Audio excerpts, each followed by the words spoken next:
இது ஒரு அறிவியல் புனைவு படம் அல்ல. ஈரான் தனது நிலத்தடி குகைகளுக்குள் ஒரு புதிய வகை இராணுவத்தை உருவாக்கி வருவதாக உளவுத்துறைகள் எச்சரிக்கின்றன. அந்த இராணுவத்தில் உணர்ச்சிகள் இல்லை, பயம் இல்லை, ஏன் அங்கிருப்பவர்கள் மனிதர்களே இல்லை. ஈரானின் ரகசிய தளமான ஈகிள் 44 குகைகளுக்குள் ஒளித்து வைக்கப்பட்டிருக்கும் அந்த மர்மமான இராணுவம் எப்போது வெளியே வரும்? இஸ்ரேல் மற்றும் அமெரிக்காவை மிரள வைத்திருக்கும் ஈரானின் AI போர் இயந்திரங்கள் பற்றி சில திடுக்கிடும் ரகசியங்கள் கசிந்து வருகின்றன. ஈரானின் ஹார்மோன் மாகாணத்தில் உள்ள மலைகளுக்கு அடியில் 500 அடி ஆழத்தில் இந்த கோட்டை அமைந்துள்ளது. இதை கண்டுபிடிக்க அமெரிக்காவுக்கு பல ஆண்டுகள் ஆனது. இங்கே பல நூறு போர் விமானங்கள் நிலத்தடியில் இருந்து நேரடியாக பறக்க முடியும்.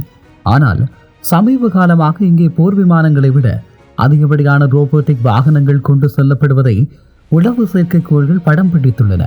குறிப்பாக ஈரானின் அபாவில் மற்றும் சாஹித் ரக ட்ரோன்கள் மேம்படுத்தப்பட்ட ரோபோ வடிவங்கள் இங்கேதான் தயார் செய்யப்படுவதாக அதிர்ச்சிகரமான தகவல்கள் கிடைக்கப்பெறுகிறது. உண்மையில் இந்த புதிய இராணுவம் ஏன் இவ்வளவு ஆபத்தானது? இதன் பின்னணியில் இருக்கும் ஈரானின் ரோபோட்டிக் ஸ்வார்ம் தொழில்நுட்பம், அதாவது போர்க்களத்தில் ஒரு மனித கட்டளை கூட இல்லாமல் இந்த இயந்திரங்கள் தாமாகவே இலக்குகளை கண்டறிந்து தாக்கும் திறன் கொண்டவை.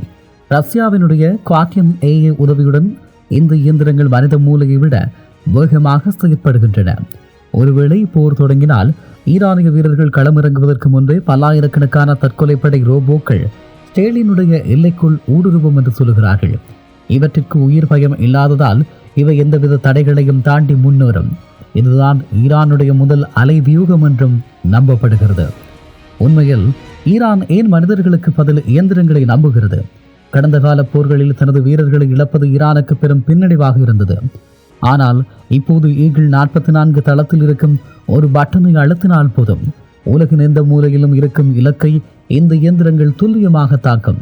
இதில் பணியாற்றும் தொழில்நுட்ப வல்லுநர்கள் கூட ரகசிய நிலத்தடி அறைகளில் இருந்தே கட்டளைகளை பிறப்பிப்பார்களாம். கமேனியின் நேரடி பார்வையில் இயங்கும் இந்த ஸ்பெஷல் ரோபோட்டிக் யூனிட் பற்றி அமெரிக்க உளவுத்துறைக்கு இன்னும் முழுமையாக தெரியவில்லை என்பதுதான் மிகப்பெரிய மர்மமாக இருக்கிறது. இன்னும் ஒரு மர்மமான தகவல் என்னவென்று சொன்னால், இந்த குகைகளுக்குள் இருக்கும் ரோபோக்கள் மற்றும் ட்ரோன்கள் EMP எனப்படும் எலக்ட்ரானிக் மேக்னெட்டிக் ஃபியூஸ் தாக்குதலால் பாதிக்கப்படாத வகையில் லெட் ஷீல்டிங் செய்யப்பட்டிருக்கிறது. அதாவது ஒரு அணுப்போரே நடந்தாலும் அந்த பாதிப்புகள் இந்த குகைகளுக்குள் இருக்கும் இயந்திர இராணுவங்களுக்கு ஒன்றும் செய்ய முடியாது என்று சொல்லுகிறார்கள். நிலத்திற்கு மேலே எல்லாம் அழிந்தாலும் நிலத்திற்கு அடியிலிருந்து இந்த இயந்திரங்களை தனது தாக்குதலை தொடரும் என்கிறார்கள். உண்மையில் நவீன போர்க்களம் இனி துப்பாக்கிகளால் அல்ல, மூளைகளற்ற இயந்திரங்களால் ஆளப்பட போகிறது.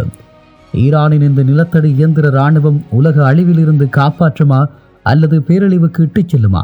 ஈகிள் 44 குகைகள் திறக்கப்படும் போதுதான் அந்த உண்மைகள் உலகிற்கு தெரியும். ஈரானின் இந்த ரோபோட்டிக் இராணுவம் பற்றி மிக அதிகமான தகவல்கள் அச்சமூட்டுகின்ற தகவல்களாக வெளியாகிக் கொண்டிருக்கிறது. உலகில் பலரும் அறியாத உலகத்தினுடைய மிக பிரபல்யமான புலனாய்வு அமைப்புகளுக்கு கூட முழுமையாக தெரியாத இந்த விடயங்கள் மிகப்பெரிய அச்சத்தையும் மர்ம நிலைப்பாட்டையும் ஏற்படுத்தி இருக்கிறது என்று சொல்லலாம். ஒருவேளை ஈரானுக்குள் இடம்பெறுகின்ற ஒவ்வொரு விடயங்களையும் மோப்பம் பிடிக்கக்கூடிய மொசாட் இந்த விவகாரத்தில் முழுமையான தரவுகளை தன் வசப்படுத்தி இருக்கலாம் என்று சொல்லுகிறார்கள். ஆனால் அமெரிக்காவினுடைய CIA இன்னும் இது தொடர்பான முழுமையான அறிக்கை நமக்கு கிடைக்கவில்லை என்று சொல்லுகிறது. அதே நேரம் இந்த இயந்திர இராணுவத்தின் பின்னால் இருக்கும் இன்னும் ஒரு மர்மம் அவற்றினுடைய கண்கள். இதற்கு ஈரான் சைவர் நெக் என பெயரிட்டுள்ளது. சாதாரண கேமராக்களுக்கு பதில் இவை மனித உடலின் வெப்பத்தையும் இதய துடிப்பையும் கிலோமீட்டர் கணக்கில் இருந்து கண்டறியும். நிலத்தடி குகைகளுக்குள் இருக்கும் இந்த கணினிகள் ஸ்டேலினுடைய ஒவ்வொரு வீதியிலும் நடக்கும் அசைவுகளை கூட கண்காணிப்பதாக ஒரு அதிர்ச்சி தகவல் உண்டு. ஒரு ஏவுகணை தாக்குதலுக்கு உள்ளாகும் போது இந்த இயந்திரங்கள் தங்களை தாங்களே பழுது பார்த்து கொள்ளுமாம். அப்படி ஒரு ஆற்றல் இவைக்கு உண்டு என்று சொல்லுகிறார்கள். குறிப்பாக இது சாத்தியமா அல்லது ஈரானின் அதீத கற்பனையா என்பதுதான் இங்கிருக்கக்கூடிய கேள்வி. இந்த ரகசியங்கள் அத்தனையும் கசிய விட்டது ஈரானுடைய உளவாளர்கள் என்ற ஒரு சந்தேகமும் இருந்து கொண்டிருக்கிறது. ஆகவே இப்படிப்பட்ட தொழில்நுட்பம் எப்படி ஈரானிடம் வந்தது? அமெரிக்காவிடமே இல்லாத இப்படியான தொழில்நுட்பங்களை எப்படி ஈரான் கைக்கொள்ளுகிறது? இப்படியான கேள்விகள் தான் மிதமின்றி காணப்படுகிறது. இப்படி இருக்கக்கூடிய நிலையில் ஈகிள் 44 என்பது வெறும் குகை அல்ல, அது ஒரு சிலந்தி வலை போல நூற்றுக்கணக்கான கிலோமீட்டர் தூரத்திற்கு பரவியுள்ளது. இந்த சுரங்க பாதைகள் ஈரானின் எல்லைகளையும் தாண்டி ஈராக் மற்றும் லெபனான் வரை நீண்டுள்ளதாக மொசாட் சந்தேகிக்கிறது. அதாவது ஒரு ரோபோ குகைக்குள் நுழைந்தால் அது சில மணி நேரங்களில் இஸ்ரேலினுடைய எல்லைக்கு மிக அருகில் உள்ள மற்றும் ஒரு ரகசிய வாசலில் வெளியே வர முடியும். இந்த பூமிக்கு அடியில் இருக்கும் போர்தான் அமெரிக்காவை இக்கட்டான நிலைக்கு தள்ளியுள்ளதாக சொல்லுகிறார்கள். ஈரானுக்கு இந்த ரோபோட்டிக் தொழில்நுட்பம் திடீரென எங்கிருந்து வந்தது? இங்கேதான் ரஷ்யாவினுடைய பிளாக் பாக்ஸ் ஒப்பந்தம் பற்றி பேசப்படுகிறது. உக்ரைன் போரில் ரஷ்யாவுக்கு ஈரான் செய்த உதவிக்கு ஈடாக ரஷ்யா தனது விண்வெளி ஆராய்ச்சி மையத்தின் மிக ரகசியமான ஆட்டோமவுஸ் நேவிகேஷன் தொழில்நுட்பத்தை ஈரானுக்கு தாரை வார்த்திருப்பதாக சொல்லுகிறார்கள். இதன்படி ஜிபிஎஸ் வசதி இல்லாவிட்டாலும் விண்மீன்களின் நிலையை வைத்து இந்த இயந்திரங்கள் தங்கள் பாதைகளை கண்டறியும். இதனால் அமெரிக்காவால் இந்த இயந்திரங்களின் சிக்னலை துண்டிக்க முடியாது என்று சொல்லுகிறார்கள். இப்படியான நிலையில் இந்த இயந்திரங்கள் சத்தமே இல்லாமல் இயக்கக்கூடியவை. இவற்றில் மின்சார மோட்டார்கள் பயன்படுத்தப்படுவதால் ரேடர்களில் இவை சிறிய பறவைகளைப் போலவே தோற்றமளிக்கும். ஒரே நேரத்தில் லட்சக்கணக்கான இயந்திர பறவைகள் இஸ்ரேலினுடைய வான்பரப்பை சூழ்ந்தால் அது ஒரு போர்க்களமாக இருக்காது, அது இயந்திரங்களின் வேட்டையாகத்தான் இருக்கும். இப்படியான ஒரு சூழலில் நாம் இன்று பார்த்த இந்த ஈகிள் 44 குகைகளும் அங்குள்ள மனிதர்களற்ற இயந்திர இராணுவமும் ஏதோ ஒரு ஹாலிவுட் படத்தின் கற்பனை என்று கடந்து போய்விட முடியாது.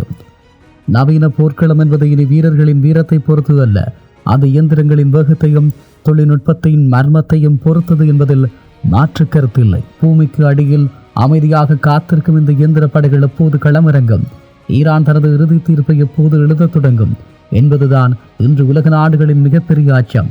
அறிவியல் வளர்ச்சி மனித குலத்தை காப்பாற்றப் போகிறதா அல்லது இத்தகைய மர்மமான ஆயுதங்களால் உலகை பேரழிவை நோக்கி தள்ளப் போகிறதா? விடை தெரியாத இந்த கேள்விக்கான பதில் ஒருவேளை அந்த மலைக்குகைகள் திறக்கப்படும் போது நமக்கு கிடைக்கலாம் என்று சொல்லலாம். ஈரானின் இந்த இயந்திர இராணுவம் பற்றி உங்களுடைய கணிப்பு எப்படி இருக்கிறது? நீங்கள் என்ன நினைக்கிறீர்கள்?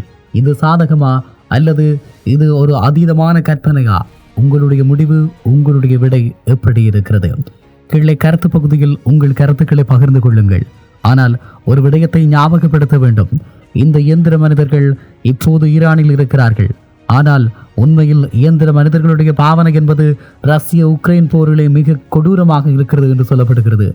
அந்த போர்க்களத்தை பொறுத்தவரை ரஷ்யாவுக்கு எதிராக உக்ரைன் இயந்திர மனிதர்களை பயன்படுத்துவதையும் இந்த இயந்திர மனிதர்கள் மிகப்பெரிய அளவில் வெற்றிகளை பெற்றுக் கொடுப்பதையும் காண முடிகிறது. அதற்கு பதிலீடாக ரஷ்யாவினுடைய தயாரிப்பான தொழில்நுட்பமாகத்தான் இதுவும் இருக்கிறதா என்ற கேள்வியும் இருந்து கொண்டிருக்கிறது. ஏற்கனவே வடகொரியாவில் இப்படியான ஒரு தொழில்நுட்பம் இருப்பதாக சொல்லப்பட்டாலும் இயந்திர மனிதர்களை ஏற்றுமதி செய்கின்ற அல்லது தயாரிக்கின்ற ஒரு நாடாக இன்னமும் உக்ரைன் தான் இருந்து கொண்டிருக்கிறது என்பதையும் சொல்லிக் கொள்ளலாம். ஆகவே அமெரிக்காவுக்கு இந்த மத்திய கிழக்கினுடைய போர்க்களத்தில் உக்ரைன் தன்னுடைய இயந்திர மனிதர்களை வழங்கினால் இது மிகப்பெரிய ஒரு போட்டியாக மாறும், மிகப்பெரிய ஒரு போராக மாறும். ஆக இயந்திர மனிதர்களும் மோதிக்கொள்வார்கள். இது எங்கு போய் முடியும்? மிகப்பெரிய கேள்விதான்.